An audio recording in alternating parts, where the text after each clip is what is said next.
Ba'd. Jamaah sholat Jumat Masjid Al-Amin yang dirahmati Allah, sebelum kami membacakan pengumuman pada siang hari ini, mohon keikhlasan dan juga bantuannya untuk dapat mengisi serta menjalankan tromol kayu yang telah kami letakkan di pojok-pojok soft sebelah kiri. Sekali lagi kami mohon keikhlasan serta bantuan dari para jamaah sekalian untuk dapat mengisi serta menjalankan tromol kayu yang kami letakkan di pojok-pojok soft sebelah kiri. Terima kasih.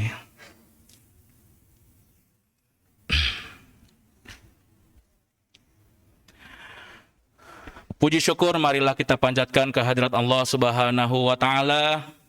Atas limpahan nikmat darinya, kita masih bisa berkumpul di sini untuk mendengarkan hikmah dan juga melaksanakan kewajiban kita, yaitu sholat Jumat berjamaah. Salawat tak lupa salam, marilah kita senantiasa haturkan kepada junjungan kita Nabi besar Muhammad sallallahu alaihi wa ala alihi wasallam, beserta para keluarga, sahabat, juga pengikutnya yang senantiasa istiqomah hingga yaumil akhir nanti. Sebelum kita mendengarkan hikmah Jumat pada siang hari ini, izinkanlah kami menyampaikan beberapa pengumuman. Yang pertama, laporan keuangan operasional Masjid Al-Amin sampai dengan hari ini, Jumat 9 Desember 2022. Uang kas masjid per 2 Desember 2022 sebesar Rp39.467.600. Penerimaan tromol amal pada hari Jumat pekan kemarin Rp3.467.000. Kemudian penerimaan dari kotak besi Rp1.175.000. Total infak warga RT 3 Rp27.100. Total infak warga RT 4 Rp1 juta. Penerimaan lain Rp300.000, sehingga total penerimaan sebesar Rp5.969.100. Total pengeluaran untuk operasional dan kegiatan Masjid Al-Amin selama sepekan sebesar Rp15.643.400, sehingga saldo akhir sampai dengan hari ini sebesar Rp29.793.300. Kami ucapkan jazakumullah khairan, terima kasih kepada para jamaah yang telah menyisihkan sebagian rezekinya untuk Masjid Al-Amin. Semoga Allah Subhanahu wa taala membalas dengan kebaikan yang berlipat ganda. Amin ya rabbal alamin. Informasi selanjutnya adalah mengenai kajian yang akan diadakan beberapa hari ke depan di Masjid Al-Amin. Yang pertama, kajian Sabtu subuh tanggal 10 Desember 2022, melanjutkan pembahasan kitab tafsir juz 26 dengan pemateri oleh Ustadz Mustakfirin Mu'in LCMM, dimulai setelah sholat subuh berjamaah sampai dengan selesai. Yang kedua, kajian Ahad subuh tanggal 11 Desember 2022, melanjutkan pembahasan kitab Minhajul Abidin dengan pemateri oleh Ustadz Dr. Endang Mintarja MA, dimulai setelah sholat subuh berjamaah sampai dengan selesai. Yang ketiga, kajian Ahad Maghrib tanggal 11 Desember 2022, melanjutkan pembahasan kitab Riyadhus Shalihin dengan pemateri oleh Ustadz Syamsuddin Qadri LC, dimulai setelah sholat maghrib berjamaah sampai dengan selesai. Dan yang keempat, kegiatan maghrib mengaji anak-anak setiap hari Senin dan Rabu malam untuk laki-laki dan perempuan usia SD sampai dengan SMP. Kegiatan ini dimulai setelah sholat maghrib berjamaah sampai dengan selesai. Bagi para jamaah yang ingin mendaftarkan anak-anaknya pada program mengaji anak-anak di Masjid Al-Amin, dipersilakan untuk menghubungi Ustadz Muhammad Sultan di nomor WhatsApp 0856 8582 399. Itulah informasi mengenai beberapa kajian yang akan diadakan di Masjid Al-Amin. Dipersilakan kepada para jamaah untuk dapat mengikuti. Dan untuk kajian kitab, bagi yang tidak dapat hadir secara langsung, dapat menyaksikan secara online melalui streaming di kanal YouTube Al-Amin Petukangan. Pengumuman yang berikutnya, pengurus Masjid Al-Amin masih membuka program penggalangan dana untuk membantu para korban yang terjadi di wilayah Jawa Barat, khususnya Kabupaten Cianjur dan sekitarnya. Bagi para jamaah yang ingin berpartisipasi dalam program ini, dipersilakan untuk dapat mengisi kotak-kotak besi yang telah kami tempelkan tulisan donasi untuk korban gempa, atau dapat juga dengan melakukan transfer ke rekening Bank BSI atas nama DKM Al-Amin di nomor 7125 807 927. Untuk yang berdonasi dengan transfer, mohon ditambahkan kode unik Rp1 pada akhir digit nominal. Contoh, untuk nominal sebesar Rp100.000 menjadi Rp100.001. Selanjutnya, pengurus Masjid Al-Amin bekerja sama dengan komunitas X-Bank akan mengadakan program pembagian kopi gratis untuk para jamaah setiap hari Jumat, dimulai pukul 10 sampai dengan 11.30 pagi atau sebelum kegiatan Jumatan dimulai. Yang akan kami bagikan untuk pekan depan insya Allah adalah jenis kopi brewing ala cafe yang langsung diolah di tempat. Para jamaah dipersilakan untuk datang lebih awal apabila ingin mencicipi kopi brewing ala cafe yang akan kami bagikan. Pengumuman terakhir, insya Allah program nasi Jumat untuk hari ini akan diselenggarakan kembali. Kami akan membagikan sebanyak 100 paket.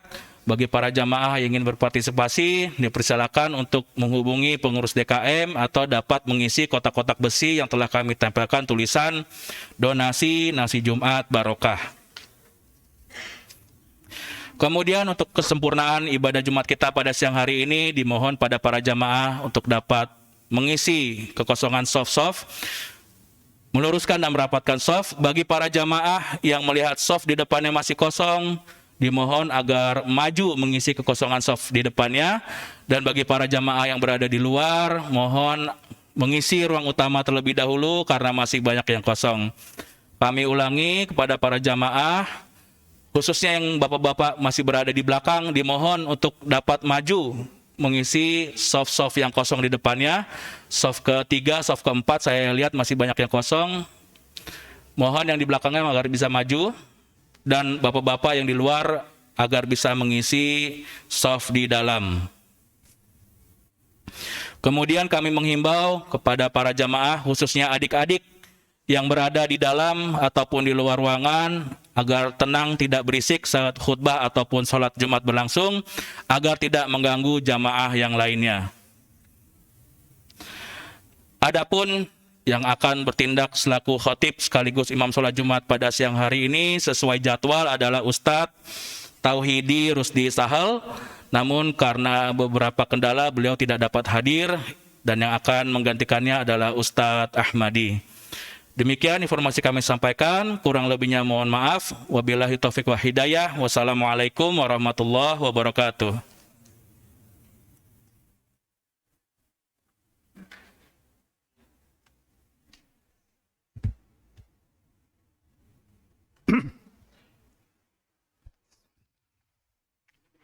Assalamualaikum warahmatullahi wabarakatuh.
nahmaduhu wa nasta'inuhu wa nastaghfiruh wa na'udzu billahi min syururi anfusina wa min sayyiati a'malina man yahdihillahu fala mudilla lahu wa may yudlil fala hadiya lahu.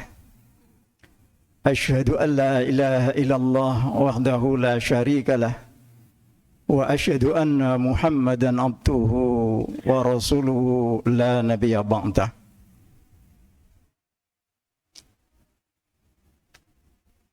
Allahumma salli wa sallim wa barik ala nabiyyina Muhammadin wa ala alihi wa ashabihi wa man tabi'ahum bi ihsanin ila yaumiddin. Amma ba'd. Qala Allah Ta'ala, ya ayyuhalladzina amanu taqullaha haqqa tuqatih wa la tamutunna illa wa antum muslimun. Ya ayuhan nasu taqu rabbakumul ladzi khalaqakum min nafsin wahidah wa khalaqa minha zawjaha wa batha minhuma rijalan katsiran wa nisaa'a wattaqullaha alladzi tasaaluna bihi wal arham innallaha kana 'alaikum raqiba. Ya ayyuhalladzina amanu taqullaha wa qulu qawlan sadida yuslih lakum a'malakum wa yaghfir lakum dhunubakum wa may yuti'illaha wa rasulahu faqad faza fawzan 'azima. Fa inna asdaqal hadisi kitabullah wa khairal hadi hadi Muhammadin sallallahu alaihi wasallam wa syarrul umuri muhdatsatuha wa kullu muhdatsatin bid'ah wa kullu bid'atin dhalalah wa kullu dhalalatin finnar. Ma'asyiral muslimin, sidang Jumat rahimakumullah. Sebelum khatib menyampaikan materi khutbah, terlebih dahulu khatib mengajak, berwasiat terutama kepada diri khatib sendiri dan kepada seluruh hadirin. Ittaqullaha haqqa tuqatih. Bertakwalah kepada Allah dengan sebenar-benarnya takwa. Karena dengan bertakwa kepada Allah itulah kelak kita akan mendapatkan tempat yang mulia di sisi Allah Subhanahu wa taala. Sebagaimana firman-Nya, inna akramakum indallahi atqakum. Sesungguhnya yang paling mulia di sisi Allah adalah orang-orang yang bertakwa di antara kamu. Ma'asyiral muslimin, sidang Jumat rahimakumullah. Pada kesempatan khutbah Jumat hari ini, insyaallah khatib akan menyampaikan tema kuncinya surga. Sebagai pengantar, marilah kita simak bersama sebuah hadis yang datangnya dari Abu Hurairah radhiyallahu an. Bahwa Rasulullah sallallahu alaihi wasallam bersabda, "Man kana akhiru kalamihi la ilaha illallah dakhalal jannah." Yang artinya, barang siapa yang mengakhiri dengan kalimat la ilaha illallah, dia akan masuk surga. Sepintas hadis ini memberi gambaran kepada kita begitu mudahnya masuk surga, yaitu cukup dengan mengucap kalimat la ilaha illallah pada saat ajal tiba.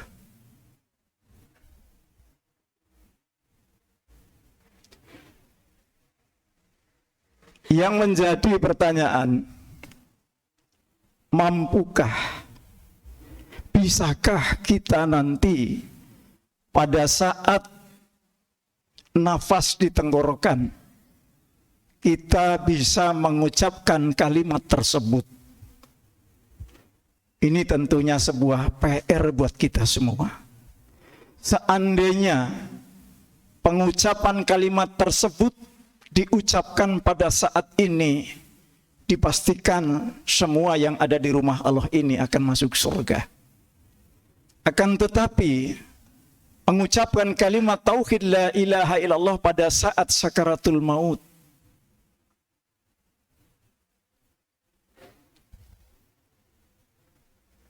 dalam sebuah hadis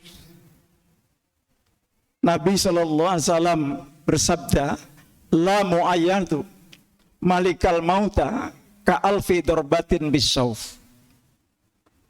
Menatap malaikat al-maut itu lebih dahsyat daripada ditebas dengan 70 kali pedang.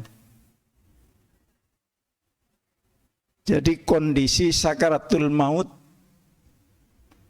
itu lebih dahsyat daripada ditebas dengan 70 kali pedang. Ini renungan kita hadirin. Gak usah 70. Satu kali saja dengan pedang yang tajam lalu diayunkan di leher kita. Coba. Jangankan untuk mengucap kalimat tauhid, mungkin teriak pun kita sudah nggak bisa. Artinya apa? Kalimat tauhid la ilaha illallah itu bukan sekedar dilafadzkan saja, dizikirkan saja. Pada suatu ketika pernah seseorang bertanya kepada Wahab bin Munabbih rahimahullah, seorang ulama di masa tabi'in. Jadi seseorang bertanya kepada beliau, alaisa la ilaha illallah miftahul jannah? Bukankah kalimat la ilaha illallah itu kuncinya surga? Wahab bin Munabbih menjawab, bala, walakin ma min maftahin illa lahu asnan. Betul. Kalimat tauhid la ilaha illallah itu adalah kuncinya surga. Tetapi tidak ada kunci kecuali kunci yang ada gigi-giginya. Fa in ja'ta bimaftahin lahu asnan futihallak. Maka jika kamu datang dengan kunci yang ada gigi-giginya, terbukalah surga untukmu. Wa inna lam yuftah. Tetapi jika tidak, maka tertutuplah surga untukmu. Jadi Wahab bin Munabbih menjelaskan bahwa kalimat la ilaha illallah tidak cukup hanya dilafadzkan saja. Tetapi kalimat la ilaha illallah itu ada syarat-syaratnya yang harus dipenuhi oleh setiap seorang muslim.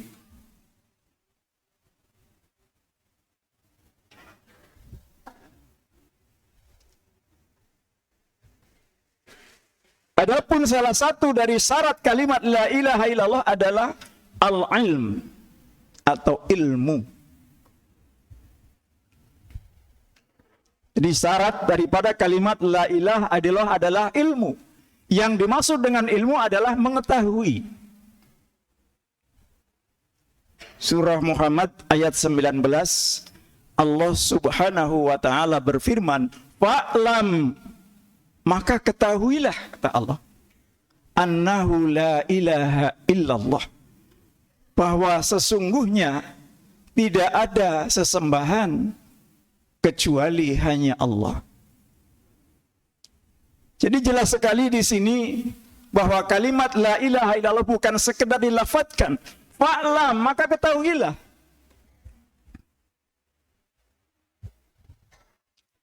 Apa yang harus kita ketahui dalam kalimat tersebut?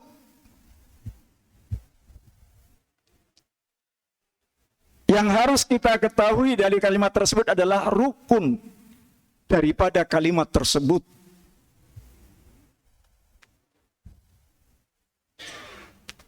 Nabi SAW juga bersabda, "Man mata wa huwa ya'lamu annahu la ilaha illallah dakhalal jannah." Barang siapa yang mati sedangkan dia mengetahui kalimat la ilaha illallah, dia pasti masuk surga. Ayat dan hadis sejalan. Jadi kalimat la ilaha illallah harus diketahui, dipahami, dipelajari.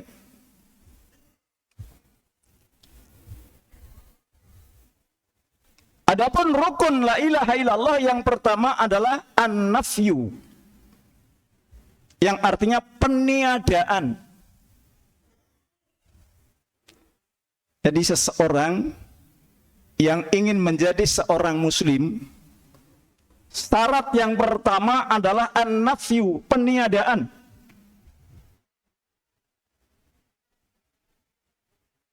Apa yang harus ditiadakan? Ilah, sesembahan.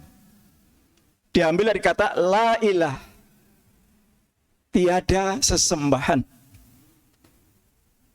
Jadi muslim yang benar, langkah yang pertama kali dilakukan adalah peniadaan sesembahan. Kenapa? Karena kebanyakan manusia sebelum menjadi seorang muslim, dia sudah punya sesembahan. Ada pohon, ada gunung, ada manusia, ada batu, dan seterusnya. Maka sesembahan-sesembahan yang seperti ini, atau keyakinan-keyakinan, maka ditiadakan dahulu.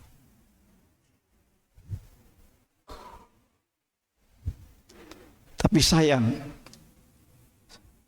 banyak di antara kaum muslimin sholat dilaksanakan, haji dan seterusnya, tapi belum memenuhi rukun daripada kalimat la ilaha illallah. Dia masih menyembah selain Allah. Padahal harusnya adalah la ilah terlebih dahulu, peniadaan sesembahan. Baru rukun yang kedua adalah al-isbat, menetapkan illallah. Jadi kalau semua sesembahan-sesembahan sudah kita buang, sudah kita tiadakan, baru kita menetapkan dengan hati kita illallah, sesembahan hanya Allah subhanahu wa ta'ala. Inilah yang disebut tauhid. Setelah seorang muslim meniadakan sesembahan, kemudian dia menetapkan bahwa sesembahan hanya Allah, kemudian diamalkan dalam aktivitas kehidupan. Semua yang dituju hanya Allah subhanahu wa ta'ala. Dasarnya, dalilnya bisa kita lihat di dalam surah 2 ayat 256. Famay yakfur bitauhid. Barang siapa yang ingkar kepada tauhid. Siapa tauhid? Tauhid itu sesembahan selain Allah. Ini Allah yang mengatakan. Wa may yakfur bitauhid. Barang siapa yang ingkar kepada tauhid, yaitu sesembahan selain Allah, dia ingkari semua. Wa yu'min billah. Kemudian dia hanya beriman kepada Allah. Dia hanya menyembah Allah. Apa yang akan terjadi? Faqad istamsaka bil urwatil wuthqa lam fisama laha. Masya Allah. Maka sungguh dia telah berpegang kepada tali yang sangat kokoh. Apa maksudnya? Sakaratul maut, dia masih ada di situ. La ilaha illallah. Kokoh. Lam fisama laha, dan tidak akan terputus selamanya. Ini baru tauhid. Sebanyak apapun ibadah kita, kalau masih dinodai dengan noda-noda syirik, itu menyembah selain Allah, maka tidak ada gunanya apa-apa. Namun sebaliknya, meskipun ibadah kita belum sempurna, masih banyak yang kurang, bahkan dosa kita sepenuh bumi, selama kita tidak mempersekutukan Allah, peluang surga masih ada. Memang begitulah kemauan Allah. Yang dimaui oleh Allah hanya bagaimana hamba-hambaku menyembahku. Wa ma khalaqtul jinna wal insa illa liya'budun. Maka tidak aku ciptakan jin dan manusia kecuali hanya untuk beribadah kepadaku. Inilah tujuan kita diciptakan oleh Allah. Tapi kebanyakan kaum muslimin, mereka berlomba-lomba dengan ibadahnya. Padahal landasan dari ibadah itu sendiri harusnya adalah kalimat tauhid. Bagaimana seluruh ibadah kita hanya ditujukan kepada Allah Subhanahu wa taala. Aqulu qauli hadza fastaghfirul azim li wa lakum wa li sairil muslimin wal muslimat wal mu'minin wal fastaghfiruhu innahu wal ghafurur rahim.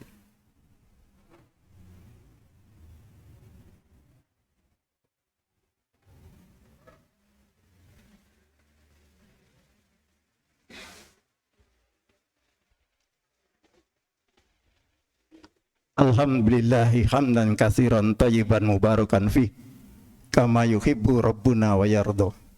Asyhadu an la ilaha illallah wahdahu la syarikalah wa asyhadu anna Muhammadan abduhu wa rasuluhu la nabiyya ba'dah. Allahumma shalli ala Muhammad wa ala ali Muhammad. Amma ba'd. Ma'asyiral muslimin rahimakumullah. Sekiranya seorang muslim dia sudah menjadikan Allah adalah satu-satunya sesembahan. Dia hanya mentauhidkan Allah. Maka Allah berfirman, Innal ladzina qalu Rabbunallahu tsumma istaqamu. Sesungguhnya orang-orang yang mengatakan Tuhan kami hanya Allah. Tsumma istaqamu, kemudian dia istiqomah. Artinya dia tidak tergoda. Dia tetap istiqomah. Tatanazzalu alaihimul malaikah. Maka malaikat akan mendampingi orang-orang yang bertauhid. Ya. Kita akan dibela oleh para malaikat agar kita nggak keluar dari tauhid, agar kita tidak berbuat syirik. Bahkan malaikat membisikkan, Allah takhafu wa la tahzanu. Jangan kamu takut, jangan kamu sedih. Ya. Karena hidup ini penuh dengan liku-liku. Ada yang sulit dalam ekonomi, ada yang diuji dengan keluarga, ada yang dicaci maki dan seterusnya. Maka malaikat memberikan semangat kepada orang-orang yang bertauhid. Allah takhafu wa la tahzanu. Jangan kamu takut dan jangan kamu sedih. Wa absyiru, dan berbahagialah kamu bil jannati lati kuntum tu'adun, dengan surga yang dijanjikan kepadamu. Selama kita bertauhid kepada Allah, yakin 100% kita akan masuk surga. Ini jaminan dari Allah. Jaminan. Bahkan jaminan itu enggak cuma nanti di sana hadirin. Ayat berikutnya Allah mengatakan, Nahnu awliya'ukum fil hayati dunya wa fil akhirah. Kami pelindung-pelindungmu di dunia dan di akhirat. Masya Allah. Terus orang bertauhid akan dilindungi oleh para malaikat, dikawal terus. Sampai di situ tidak. Allah melanjutkan, walakum fiha ma tastahi anfusukum walakum fiha ma tad'un. Kamu akan mendapatkan apa saja yang kamu minta dan yang kamu inginkan. Masya Allah. Kalau orang-orang yang bertauhid sudah membayangkan bagaimana di surga nanti, semua yang kita inginkan, yang kita minta kepada Allah di dunia yang belum dikabulkan, di sana akan diberikan oleh Allah. Bahkan pemberiannya nggak seperti di dunia. melalui proses dikirim dulu. Tidak. Semua di surga sudah langsung instan. Kepengen buah-buahnya di depan. Bidadari cantik mengelilingi kita dan seterusnya. Oleh karena itulah, marilah kita kembali ke tauhid. Sebanyak apapun ibadah kita, yang dinilai adalah bagaimana ibadah yang dilandasi tauhid. Liyabluwakum ayyukum ahsanu amala. Kami menguji kamu, siapa yang benar amalnya. Bukan yang banyak. Amal yang benar adalah amal yang dilandasi tauhid. Amal yang hanya ditujukan kepada Allah semata. Mudah-mudahan khutbah yang singkat ini bisa terus memberikan motivasi kita untuk berbenah diri.